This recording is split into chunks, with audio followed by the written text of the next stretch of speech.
Did I cause my child's ADHD? Yes, today we're diving headfirst into one of the biggest questions I get asked from overwhelmed, sleep-deprived, possibly crying ADHD parents. Spoiler alert, no, you did not. But I get it, that fear is real. So today we're breaking down where ADHD actually comes from, what the science says, and why, honestly, it doesn't even matter as much as you think it does. And lastly, we'll wrap up with some practical tips to get your lives back on track, to keep you sane. So grab your coffee, or let's be real, reheat it for the third time today, and let's get into it.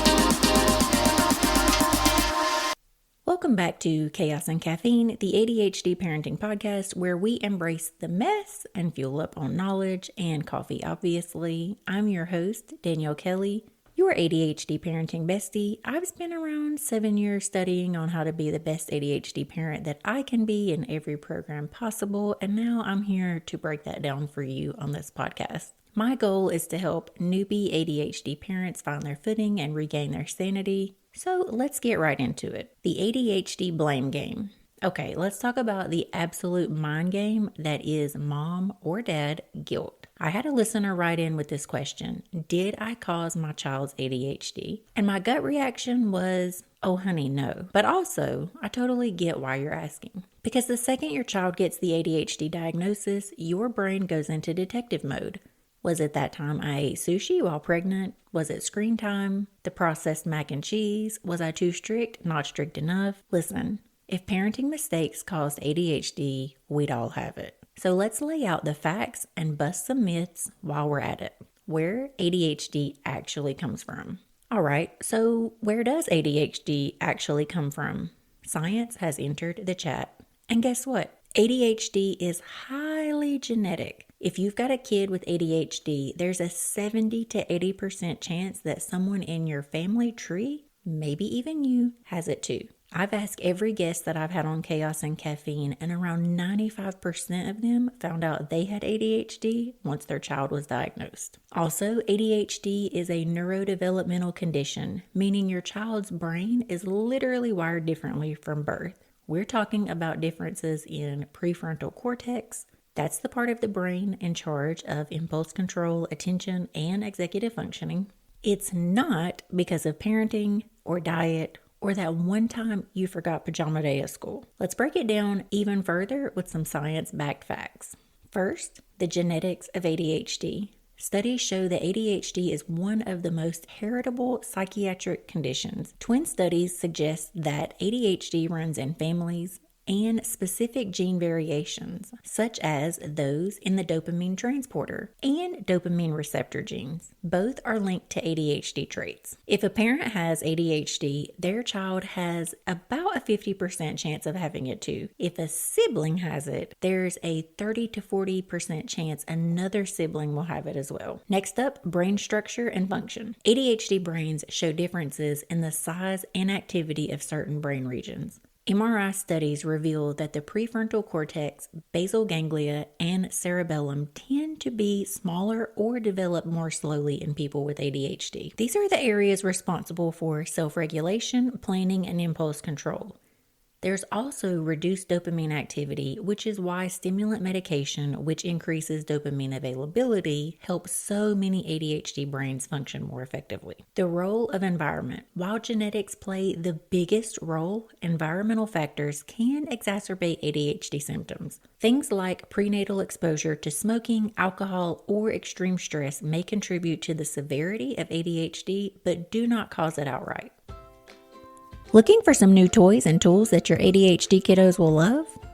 Play Therapy Supply has you covered with a great selection of toys, games, and fidgets that can be used by ADHD children, their parents, caregivers, and professionals alike.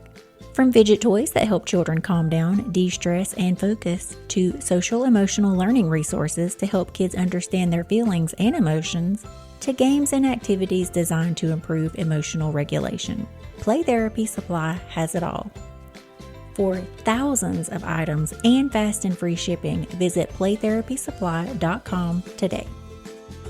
Early childhood factors like exposure to high levels of lead, extreme neglect, or traumatic experiences can also impact brain development, making symptoms more challenging to manage. Evolutional theories. Some researchers believe ADHD traits were actually advantageous in human evolution. The hunter versus farmer theory suggests that ADHD brains are wired for high energy, quick thinking, and adaptability, traits that would have been beneficial for survival in early human societies. While these traits can be challenging in modern, structured environments, they also contribute to creativity, innovation, and problem-solving skills. Bottom line, ADHD is not caused by sugar, bad parenting, or too much screen time. It's a neurological condition that has been around for centuries and is deeply rooted in genetics and brain development. So let's shift from why does my kid have ADHD to how can I best support them? So why does it even matter? Okay, here's the real question. If ADHD is genetic, does knowing where it came from actually help? In my opinion, not really. Knowing it's genetic can be reassuring, but at the end of the day, what matters more is how we support our kids in the here and now. So let's shift from why does my kid have ADHD to what can I do to make our lives easier? Girl. First, we can learn about executive dysfunction. ADHD is basically an executive function disorder. Understanding how your kid's brain works or doesn't work on some days will help you parent with a way more empathy and way less frustration. Second, baby, you got to get routines that work for your family. Forget Pinterest perfect charts. Find what actually works for your ADHD kiddo. Visual timers, checklists, music cues, whatever helps the function without the meltdowns. 3, let go of normal. Your kid's brain isn't broken. They're not failing at being neurotypical. They're thriving at being neurodivergent. So let's stop measuring them against a system that wasn't built for them. That brings me to the product of the week. Okay, parents. This week's sanity-saving product is the time timer. If you have a kid who completely melts down when it's time to transition from one thing to another, everybody raise your hand. This little visual timer is a game changer. No more yelling,